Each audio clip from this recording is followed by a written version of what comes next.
I'm Emily, 32 years old, and after a decade of saving every penny, I finally bought my dream home, a cozy 3-bedroom bungalow in Seattle.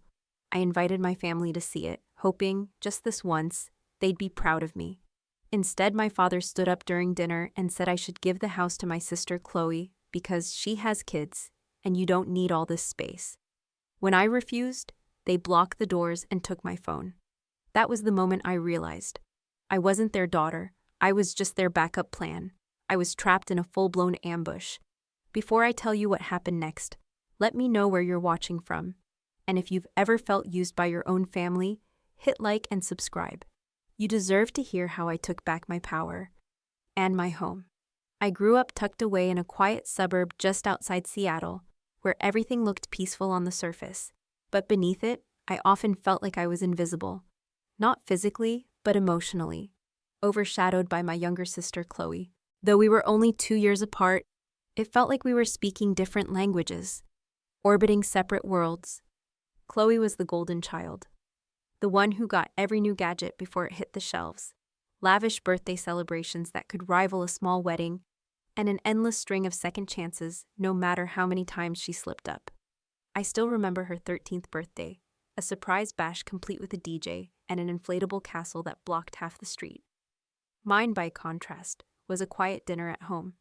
I didn't mind truly, but the contrast couldn't have been clearer. When Chloe stumbled, like the time she brought home a C- in history, it turned into a celebration. She really gave it her all, my mother said, patting her on the back as they drove off for ice cream. Meanwhile, I was pulling straight A's in AP classes, and all I ever got was a distracted good job, before the conversation moved to something more pressing, like Chloe's newest drama club audition. It became clear early on. If I wanted recognition, I'd have to earn it without expecting applause. There were no shortcuts, no soft landings, just me, pushing uphill on my own 2 feet. I poured every ounce of that quiet resentment into achievement. Scholarships, late-night study marathons, tutoring sessions that blurred into dawn. My entire college life was built on grit. I was at the University of Washington on my own merit, and not a single cent came from my parents. "You've got those scholarships," Mom would say breezily. "You're our little self-starter, Emily." Chloe, of course, needed no such self-starting. Despite a less-than-stellar academic track record, she somehow ended up at an elite private college on the East Coast, with our parents footing every bill, tuition, flights, and even a fully furnished off-campus apartment, so she wouldn't have to deal with noisy dorms. I, on the other hand, juggled 30-hour work weeks at the campus bookstore, survived on day-old muffins, and squeezed in freelance tutoring just to keep afloat. When I finally graduated, on time and debt-free, I walked across that stage not just with a diploma, but with something much rarer: peace of mind. My classmates traded horror stories about crushing student loans and uncertain futures, and I listened quietly, my chest full with the quiet pride of someone who did it all without a lifeline. No handouts, no shortcuts, just relentless, quiet effort. That kind of self-respect doesn't come with fanfare, but it stays with you, even when no one else notices. Right after graduation, I jumped straight into my career. I took an entry-level position as a marketing analyst downtown, unglamorous, demanding, and deeply competitive. My apartment was tiny, a shoebox where the kitchen, bedroom, and living space all shared the same 3 steps. My furniture was secondhand or picked off sidewalks with a bit of polish and a prayer. Even with a full-time job, I picked up extra freelance gigs on weekends and watched pets during holidays. Every spare dollar went into one thing: my future home. To my parents, this focus bordered on ridiculous. "Emily, you really ought to relax," my mom would say with a half-laugh. "You're acting like an old woman hoarding for retirement. Go somewhere, live a little," I'd just smile politely. Their idea of living often meant racking up credit card debt and hoping someone else would bail them out. Chloe, meanwhile, was still on her journey, as my parents liked to call it. Though to the rest of us, it looked more like wandering in circles. She bounced from one job to the next, a few months serving lattes, then folding sweaters in a boutique, followed by an ambitious but short-lived attempt at event planning. None of it stuck. Her credit card bills seemed to grow faster than weeds, and like clockwork, she'd call home in a panic when rent came due. And like a well-rehearsed performance, my parents would rush in to rescue her, No questions asked. She just needs time to discover who she is, they'd explain, with a patient sigh and a tired smile. She's got that free spirit. You can't rush that kind of growth. It was during one of those fully funded vacations, because of course, Chloe never paid her own way, that she met Daniel. My parents were positively giddy. He seems grounded, my mother whispered to me. In reality, Daniel was more of a financial accomplice than a stabilizing force. They married in a flurry, and within 3 years, they had 3 children. Adorable, yes, but expensive. My parents, now fully committed grandparents, poured themselves into the role. Free childcare on demand, mountains of toys, and endless enthusiasm. Chloe and Daniel rented a spacious 3-bedroom apartment they clearly couldn't afford. And, unsurprisingly, were evicted for missing rent too many times. My parents, of course, helped them transition into a smaller place and quietly began paying part of their rent. Through all of this, the expectation that I should somehow carry part of Chloe's weight became more and more blatant. "You're doing so well, Emily," my mom would begin sweetly, though her tone always carried a hint of something heavier. "Family helps family, remember?" It was funny. Help always seemed to be a one-way street, and I was never driving. Like the time Chloe borrowed my car for the weekend and brought it back 2 weeks later, gas tank empty, bumper dented, and no apology in sight. Or when I got a work bonus and suddenly I was footing Chloe's half of the family trip. Or all those unannounced visits to my tiny studio apartment, her kids in tow because, "You're not busy, right? I figured you wouldn't mind." And despite all the ways I was sidelined or taken for granted, there was a part of me, however reluctant, that still longed for recognition. I wanted my parents to see me, not just see the results, but understand the sacrifices behind them. So when I finally bought my first home, a charming 3-bedroom bungalow in a quiet, established neighborhood of Seattle, I planned a celebration. It doubled as my 32nd birthday and a housewarming. I cleaned every room from baseboard to ceiling, set out fresh linens in the guest rooms, and spent hours preparing my mother's favorite recipes. I told myself, maybe this time they'd notice. Maybe this home, earned through years of relentless effort, would finally make them proud. Each time I turned the key and stepped inside that house, I felt something I'd never known growing up. Ownership, both literal and emotional. I was the first in my family to buy a home without help, without handouts. That house stood as proof of every early morning shift, every freelance job I took on, every trip I didn't take. It wasn't just a place to sleep. It was the reward for my discipline, my resilience, and my quiet belief that I could build something lasting. As I arranged fresh flowers on the dining table that morning, I allowed myself a fragile kind of hope that maybe today would be different. The sun rose softly that morning, pouring golden light through the original stained glass panels I'd lovingly preserved in the living room windows. Colors danced across the hardwood floors I had stripped and refinished with my own hands. The kitchen, small but updated, flowed into a warm dining area where my grandmother's restored table now stood with pride. I had turned the smallest bedroom into a peaceful office for my remote work, a space that finally belonged to me and me alone. My bedroom had a reading nook I cherished, an armchair by the window where I lost myself in novels at night. The third room was for guests, though in my heart I dreamed of transforming part of it into a creative studio one day. Even the modest backyard, where I had just started planting herbs and built a small bench under an old maple, whispered, "This is yours." For the first time in my life, something truly was. My parents were the first to arrive, punctual to the minute, as they always prided themselves on being.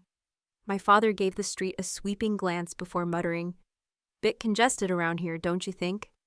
I welcomed them with hugs at the door, doing my best to keep the energy light. My mother followed, holding out a small gift bag with an overly practiced smile. Later, I discovered it contained a heavily perfumed candle from the bargain aisle. "Older neighborhoods like this tend to lose their charm quickly," she remarked offhandedly, stepping inside. As I led them through the house, I tried to point out the original woodwork, the restored finishes, details I had fallen in love with, but Dad seemed more interested in locating minor imperfections. "That'll need work soon," he noted, tapping a slightly uneven baseboard. Mom trailed behind, dragging her fingers along the surfaces, inspecting for dust, and casually fluffing my pillows as though they belonged to her. Thankfully, the energy shifted when my cousin Sarah walked in. all warmth and wide eyes. "Emily, this place is stunning. I can't believe you've done all of this yourself," she said, admiring the details with the kind of genuine joy I had hoped for. Her kindness softened the sting left by my parents' passive criticisms. A short while later, Aunt Carol, my father's sister and the one person in the family who called things as she saw them, arrived with a leafy houseplant and a firm, affectionate hug. "You've really made something beautiful here, sweetheart," she whispered meaningfully. "Don't let anyone dim that." Her voice lowered.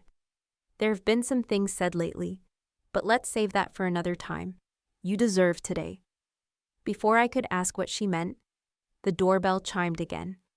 I found comfort in retreating to the kitchen, preparing Nona's special lasagna, layer by layer, the familiar motions grounding me. Salad tossed, garlic bread prepped, oven preheating. There was peace in the rhythm. That peace was short-lived. From across the house, I heard the unmistakable sound of my parents playing unofficial tour guides, ushering relatives through the house as though it were theirs to showcase. I was placing the lasagna into the oven when the front door swung open without so much as a knock. "Hello, where is everyone?" Chloe's voice rang out, followed seconds later by the thunder of small feet and gleeful shrieks. "Kids, don't run in Auntie Emily's house," she called, though she made no move to stop them. I wiped my hands and went to greet them, a practiced smile already in place. Chloe stood confidently in the entryway, surveying the space as though appraising it. A flashy purse dangled from her arm, luxury, no doubt, but likely purchased on credit. Daniel hung back near the door, nodding vaguely in my direction while scanning the room like a realtor casing a property. "Wow, so this is what a marketing job gets you now, huh?" Chloe laughed dryly, though her eyes held no humor. "Must be nice to have all this to yourself." She gestured broadly toward the stairs as her children dashed up them, rattling the railing I had secured only days before. "They're just stretching their legs," she shrugged, seeing my concern. "Our place is so cramped. This must feel like Disneyland to them." My parents arrived just then, faces lighting up as if royalty had entered. "There they are, our precious little ones." Mom beamed, even as her youngest began decorating my wallpaper with a crayon. "Let them explore," Dad said enthusiastically. "Emily's house has all sorts of treasures." As the afternoon wore on, I couldn't help but notice Daniel drifting from room to room with casual entitlement, opening closet doors, lifting storage lids, inspecting the layout like a man on a mission. Passing the hallway, I caught a snippet of a phone call, his voice low. "Yeah, it's perfect. 3 bedrooms, finished basement, solid area for the kids' schools.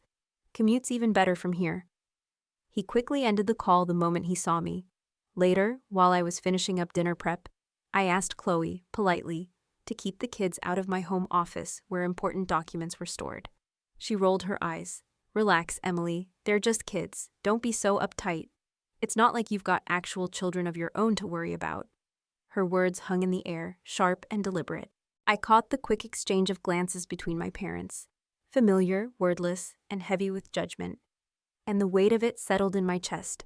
As we settled around the dinner table, the conversation had an odd habit of circling back, again and again, to one theme: how I, a single woman with no kids to chase around, surely didn't need so much space.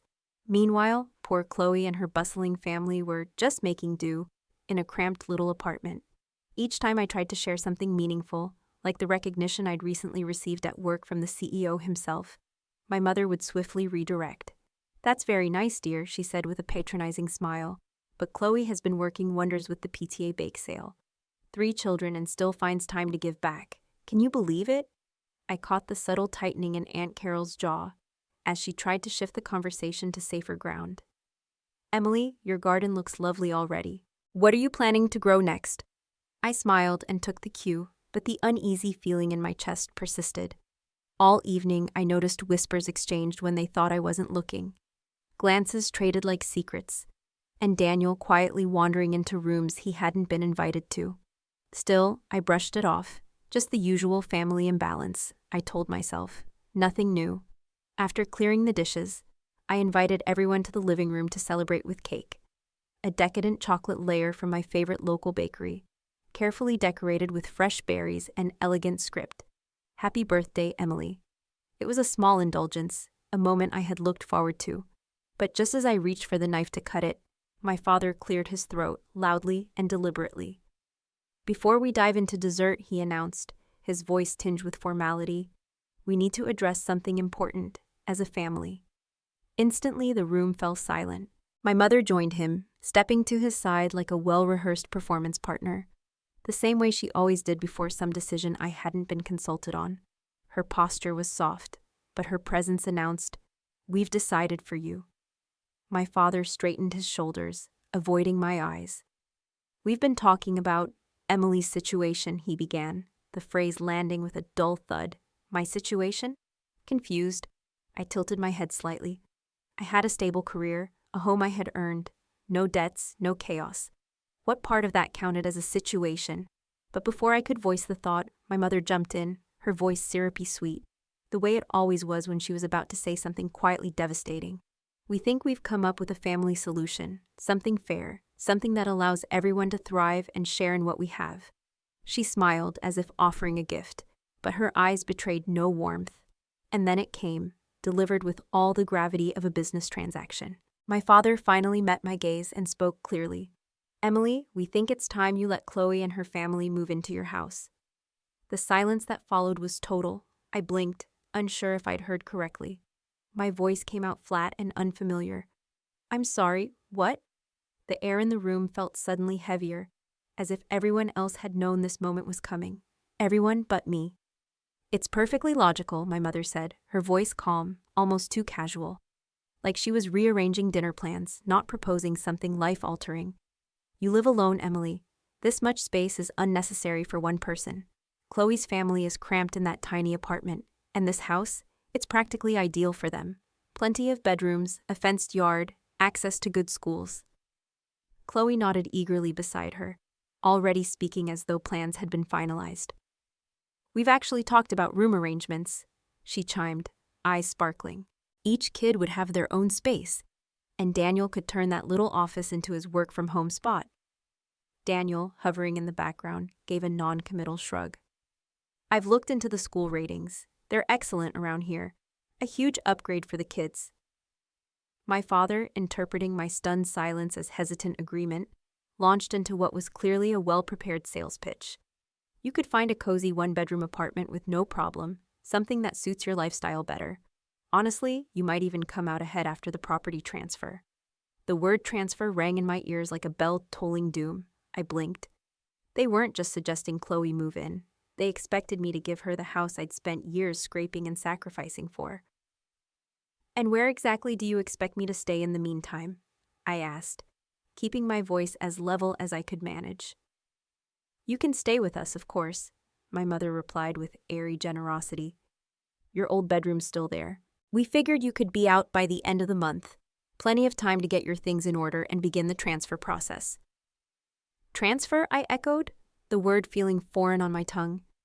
"You mean just hand it over, the house I saved for, the one I still pay the mortgage on, by myself?" My mother didn't flinch. "Families support each other, Emily," she said firmly, the familiar phrase that somehow always meant me sacrificing, while everyone else received. But before I could respond, Aunt Carol's voice cut through the tension like a blade. "Have you all completely lost your minds?" she snapped, standing suddenly, her face flushed. My father shot her a sharp look. "Carol, this is a private family matter." "Exactly," she snapped back. "And I'm family, and I know lunacy when I see it." I steadied my breath, trying to grasp what was actually happening. "Just so I'm clear," I began slowly, "you expect me to give away my home, something I worked multiple jobs over years to afford, to Chloe and Daniel, who have shown no ability to manage their own finances? And in return, I move back into your house and start over from scratch." My mother's smile faltered. "You make it sound so negative when you say it like that." "Because it is negative," I exclaimed, my composure finally cracking. "This is my house. I earned every inch of it. I'm not giving it away like some unwanted hand-me-down." Predictably, Chloe's face crumpled into the wounded expression she had perfected since childhood. "But the kids need stability," she whimpered, blinking rapidly. "They deserve a yard, their own rooms, a real home. Don't you care about your nieces and nephew?" I inhaled sharply, struggling to stay composed. Of course I care about them, I said quietly. But caring doesn't mean giving away everything I've built. There are plenty of rental homes that could work for your family, if you're willing to put in the effort the way I did. My father's face turned the ominous shade of red I remembered too well, his silent warning before the storm. After everything we've done for you, he growled, low and threatening, this is the thanks we get? You deny your own sister a safe home for her children. My voice trembled, but I finally asked the question I'd buried for years. And what exactly have you done for me? I said. I paid for college on my own. I bought this house without a dime from either of you. I never once asked for help. My mother jumped in, clearly offended. We raised you, we fed you, clothed you, drove you to all those academic competitions you insisted on entering. That wasn't easy, you know. Chloe, now sobbing into Daniel's shoulder, sniffled dramatically. You've always been selfish, Emily. You only ever think about yourself. The accusation was absurd, but it still stung. I could feel the air shift in the room, some relatives suddenly looking anywhere but at me, others clearly captivated by the drama. Only Aunt Carol and Sarah made eye contact, their expressions firm with quiet support. The rest, waiting to see if I would fold, as I had so many times before. I'm not giving you my house, I said plainly, locking eyes with Chloe. I'm sorry about your situation, but this isn't your solution. It's mine. My father rose slowly from his chair, towering over me just as he had when I was small, still trying to intimidate with size alone. Then consider yourself no longer part of this family, he hissed, jabbing a finger in my direction. I blinked. Are you actually disowning me because I won't give you my house? I asked, the weight of the moment pressing down. His face twisted in fury. This isn't about a house anymore, he barked. It's about character. Chloe's given us 3 grandchildren. What exactly have you contributed to this family besides criticism and superiority? And just like that, decades of work, of effort, of quiet striving to be seen and respected, collapsed under the heat of his anger, discarded like it had never mattered. I worked 3 jobs to put myself through college, I said, my voice trembling despite every effort to stay calm. I saved for years while living in a studio apartment smaller than your walk-in closet, just to afford this house. And somehow, that still doesn't count as enough. My words hung in the air, but my mother stepped forward without missing a beat, her face wearing that well-rehearsed mask of weary disappointment. Oh, Emily, she sighed, always clinging to your little stories of struggle. That promotion you brag about? Let's be honest, it was a pity move. Your boss felt bad for you. Now Chloe, she's the one who knows sacrifice. 3 kids and still finds time to volunteer. I felt the familiar sensation of being dragged under by their distortions, their subtle rewritings of history. From the corner, Aunt Carol opened her mouth to intervene, but my father's voice barreled over her. You've always been selfish, even as a kid. Remember how you wouldn't let Chloe touch your science kit when you were 10? Or when you whined about giving her rides to dance practice? He recited these childhood offenses as if they were court evidence, moments frozen in time and stripped of all nuance. Meanwhile, Chloe's children had picked up on the tension and began to cry. Chloe pulled them close, glaring at me like I'd personally ruined their innocence. Look what you've done, she cried. You're upsetting them. They were so excited about finally having real bedrooms in their new home. I inhaled deeply, trying to slow my racing heart. I understand this isn't what you wanted to hear, I said quietly, but this is my house. I'm not giving it away. I looked around the room, searching faces for even a flicker of understanding, of support. Most of them looked away, suddenly fascinated by their drinks or the floorboards. All my life, I've bent over backwards for this family, I continued, voice cracking. I've worked harder, asked for less, and expected nothing in return. But this is where I draw the line. My father's expression darkened. Give us the keys and leave, he growled. The threat barely veiled. This house should belong to Chloe. I blinked, stunned. You want me to leave my house? It's not yours anymore, he roared, taking a step forward, finger jabbing through the air. Not if you want to remain part of this family. I felt the walls press in, my breath catching. I needed space, air, anything to escape the suffocating weight of their demands. I need to step outside, I said, heading for the door. But before I could reach it, Chloe stepped into my path, arms crossed. and all traces of her tears mysteriously gone. "You're not going anywhere until this is resolved," she said coolly. Behind me, I heard shifting. Daniel and my father quietly positioning themselves near the back doors, like guards posted at an exit. My blood ran cold. This wasn't a heated family disagreement anymore. I was being boxed in, trapped. I looked into Chloe's eyes, searching for a glimpse of the sister I used to whisper secrets with under blanket forts. But all I saw was cold determination, a woman who believed she was entitled to take whatever she hadn't earned. My father's face burned with self-righteous fury, and my mother stood behind them, arms crossed, nodding like a general approving a strategy. This wasn't a conversation. It was a standoff in my own home. I backed slowly toward the kitchen, calculating my path to the back door. My father followed, his imposing figure blocking the narrow passage. "Where do you think you're going?" he barked, filling the doorway like a wall. "You're not walking away from this family decision," my heart pounded. "This isn't a family decision," I said, barely holding my voice steady. "This is coercion. You can't trap me in my own house." Aunt Carol pushed past my mother and planted herself beside me. "That's enough," she said firmly. "You cannot legally keep Emily from moving freely in her own home. This has crossed every possible line." My mother shot her a withering glance. "Carol, stay out of what doesn't concern you." "It became my concern the moment you all started behaving like criminals," Aunt Carol snapped. While their attention shifted to her, I edged toward the kitchen island, hands shaking as I fumbled for my phone. I dialed Maya, my best friend since college, praying she would answer. Her cheerful voice came through quickly. "Hey, birthday girl. How's the party?" The contrast between her tone and the chaos around me almost brought me to tears. "Maya," I whispered, turning away from the hostile stares. "I need help. My parents and Chloe are demanding I give them my house. And now they're blocking the doors. They won't let me leave." Her voice sharpened instantly. "Wait, what? Emily, that's illegal. You can't let them trap you like that. You need to call the police right now." I hesitated, my voice lower. "They're my family, Maya. I can't just call the cops on them." "Emily," she said with urgency, "if they're stopping you from leaving, then they're not acting like family. They're acting like criminals."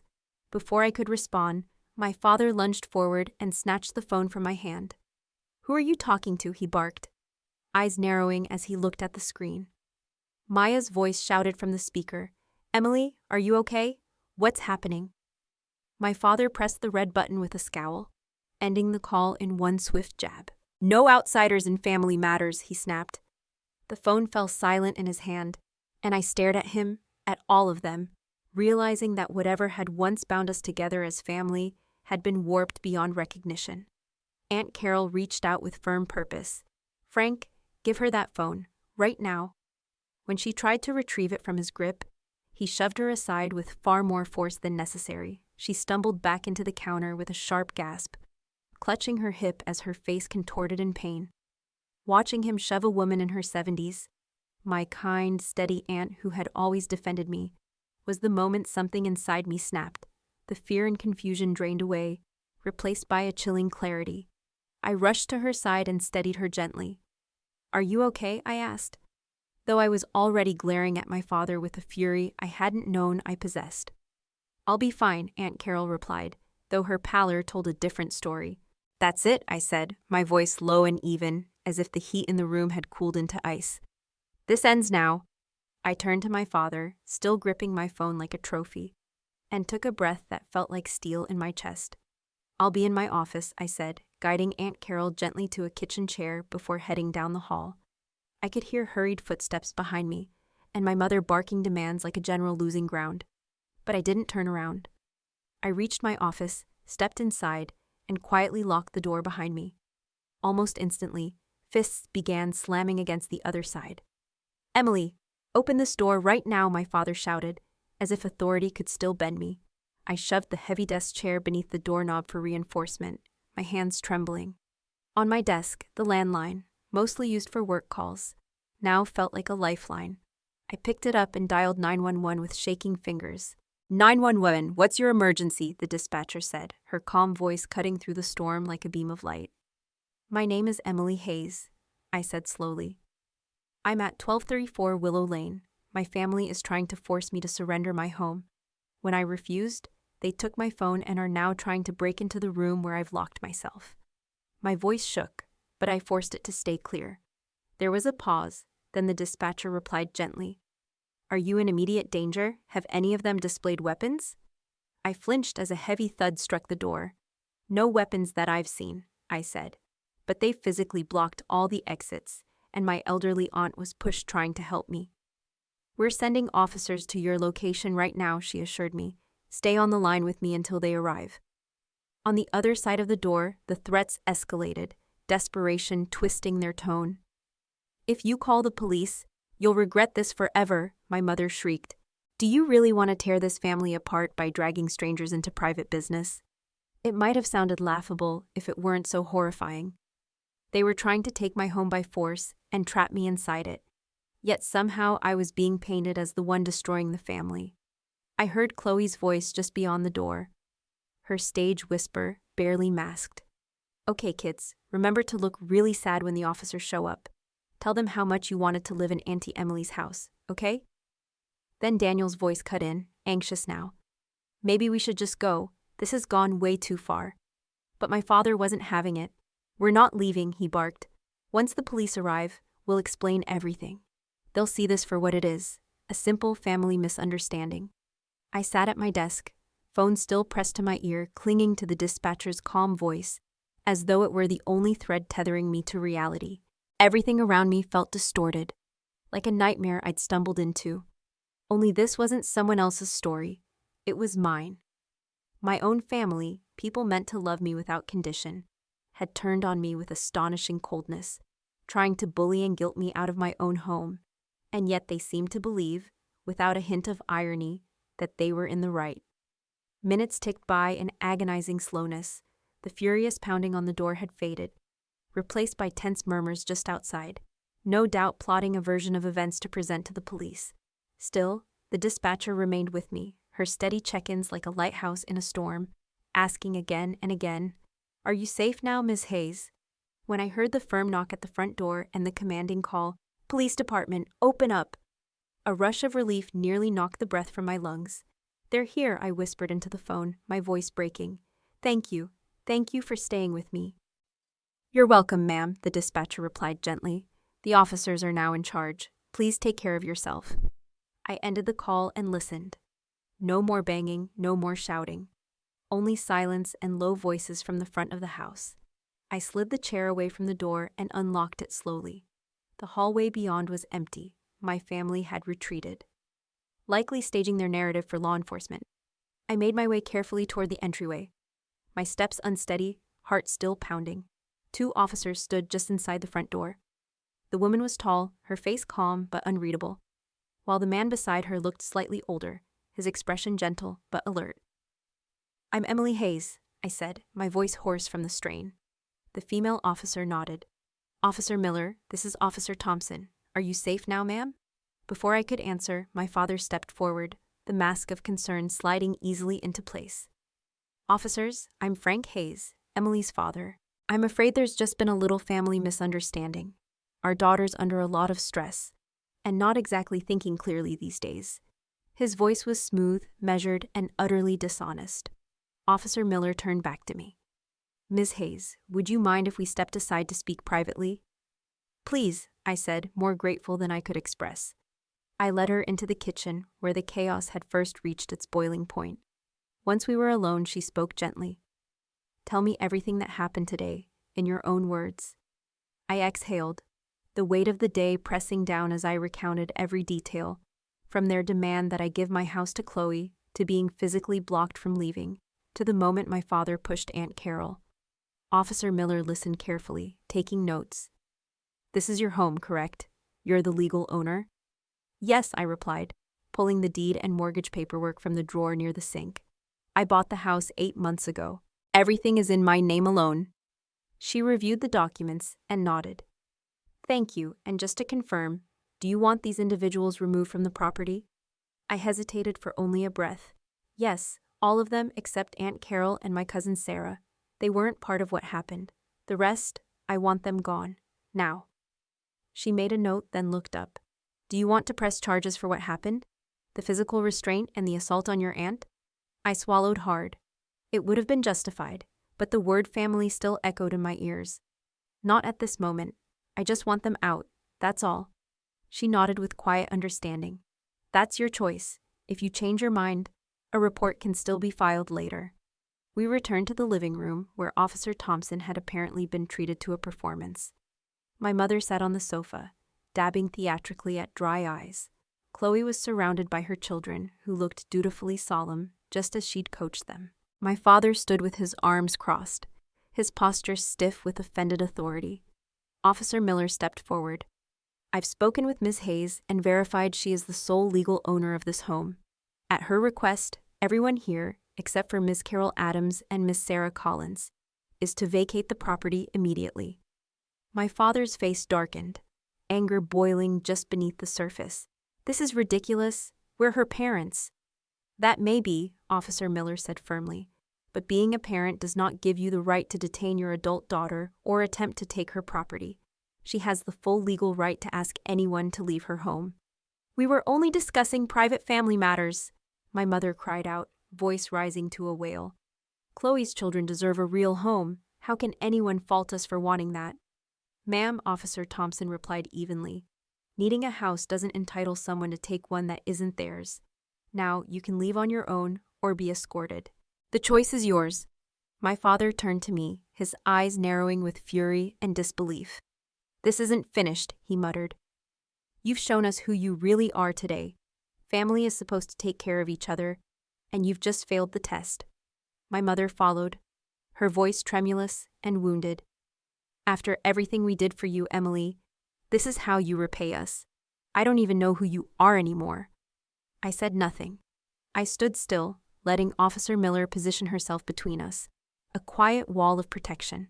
Chloe gathered her children and bag with exaggerated motions, shooting me a glare dripping with resentment.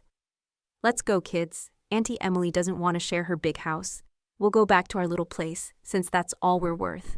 Ma'am, Officer Thompson said firmly, directing his words toward Chloe. Let's not make this any harder than it needs to be.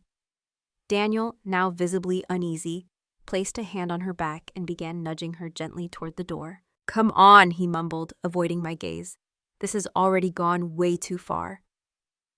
One by one, they filed out, some wearing masks of shame, others simmering with silent fury, and a few still confused by how quickly things had unraveled. The officers remained until every unwanted guest had exited the property, and their cars disappeared down the street. Officer Miller handed me her business card with a handwritten case number. If any of them come back and refuse to leave, she said, or if you feel threatened in any way, do not hesitate to call. And frankly, with the threats made today, you might want to consider filing for a restraining order. I thanked them both with as much steadiness as I could muster, standing in the open doorway until the patrol car pulled away. Only once they were gone did I quietly close and lock the door, then slide down until I was sitting against it, my body too drained to carry the weight of what had just happened. Aunt Carol settled beside me on the floor, her warm hand covering mine with quiet strength. You did the right thing, she murmured.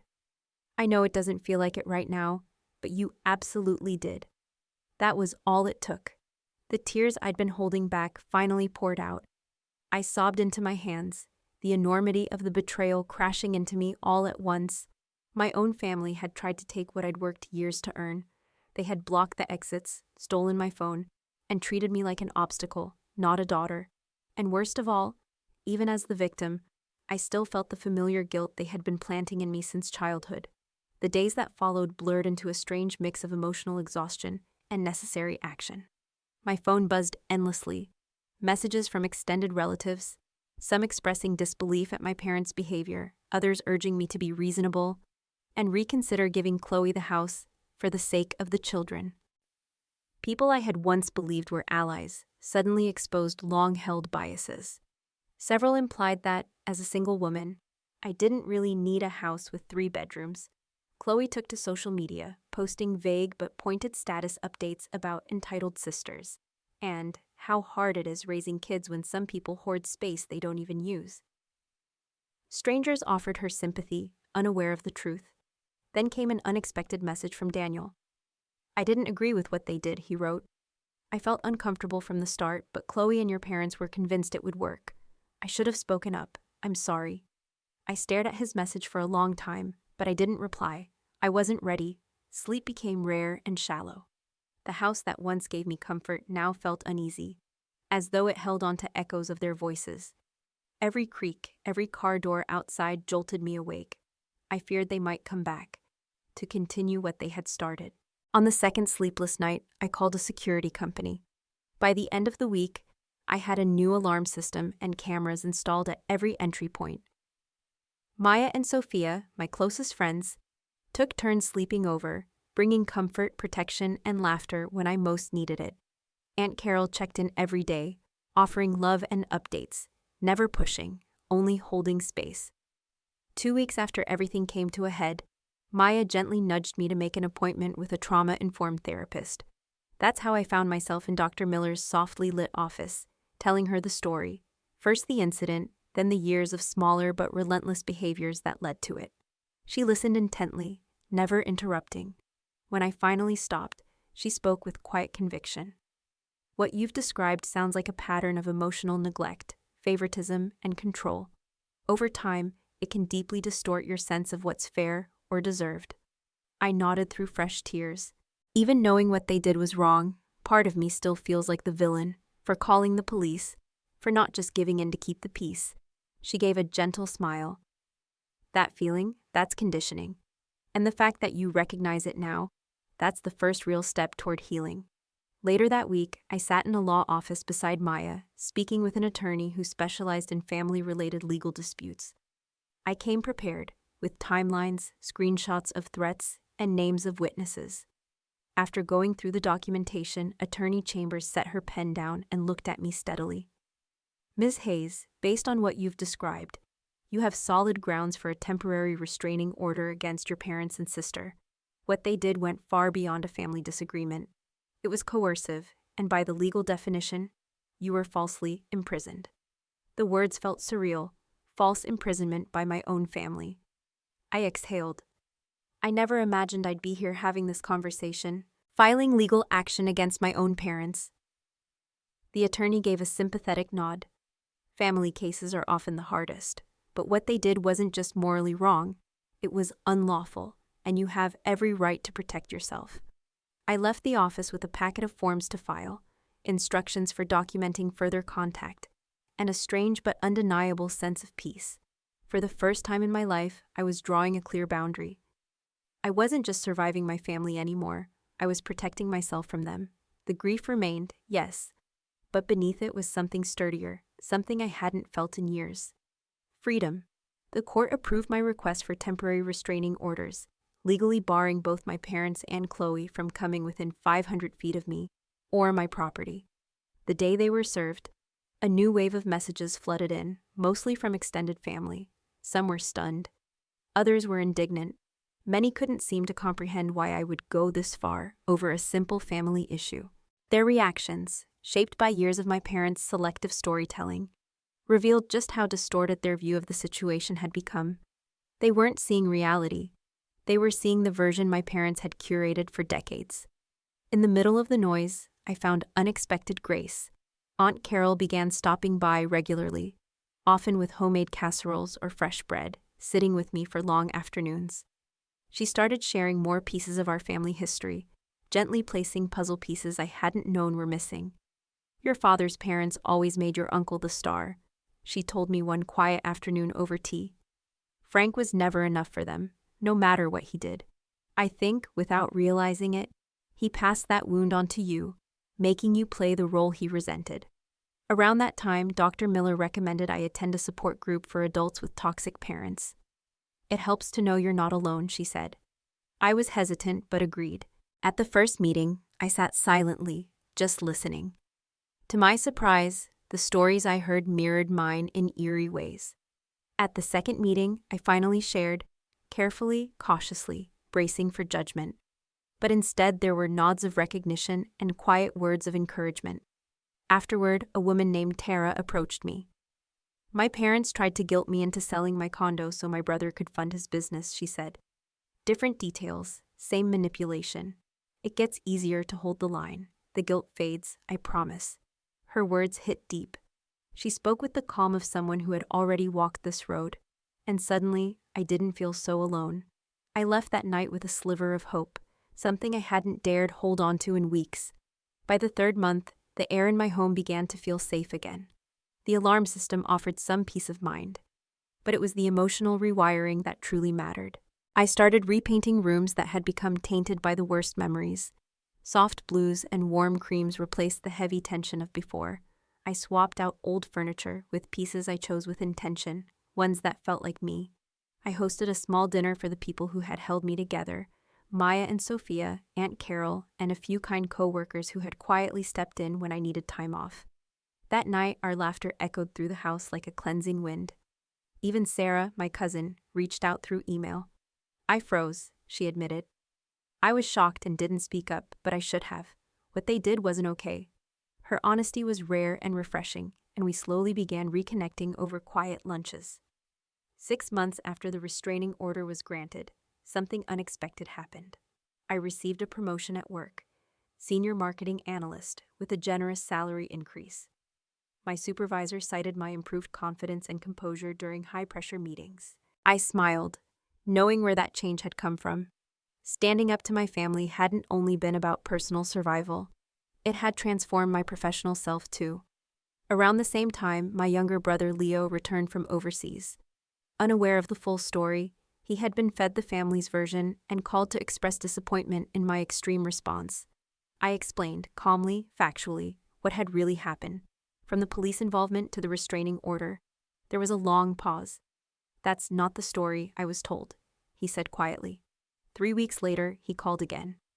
I talked to Aunt Carol and Daniel. "I'm sorry, Emily. I didn't get it before." That apology was the first crack in the wall that had grown between us. We began speaking again, cautiously, with me making clear that conversations about our parents were off limits. I wasn't ready to revisit that pain. Not yet. Maybe not ever.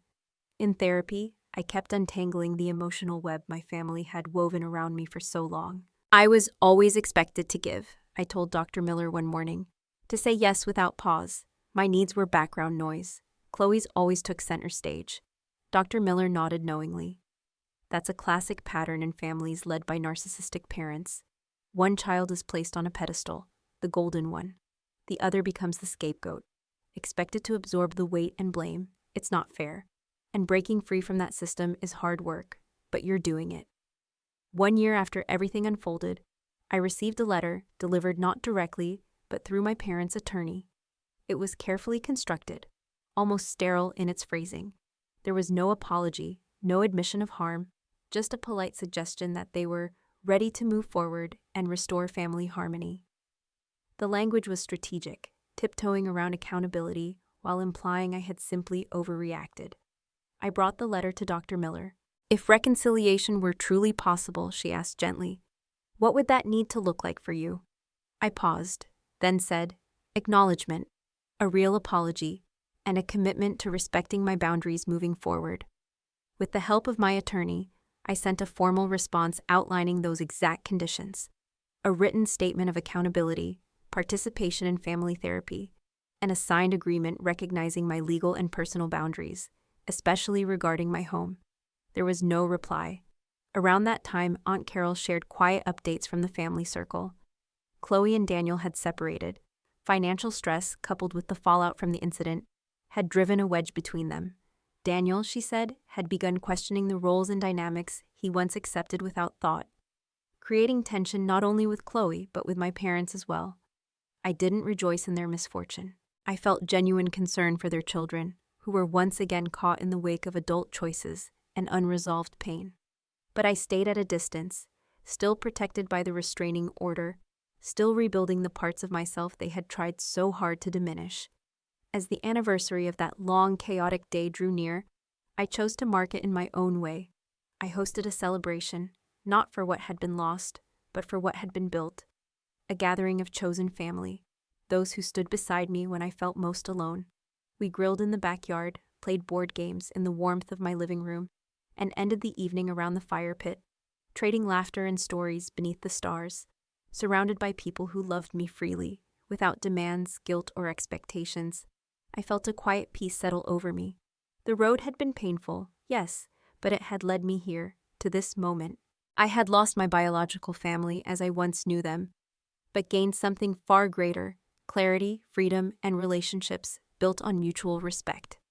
You know, Aunt Carol said gently, her gaze resting on the fire, homes aren't just walls and windows.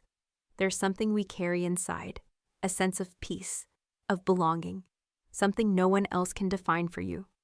I nodded, understanding more deeply than ever before.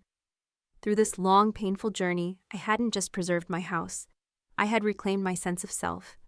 The house remained a powerful symbol of my effort, my independence, and my refusal to be erased. But the real home I had constructed was within, a place of self-worth, strength, and the unwavering belief that I deserved to be treated with respect. And I had found the courage to demand it. Have you ever had to set boundaries with family members who believed they were entitled to something that belonged to you? I'd love to hear your story in the comments below.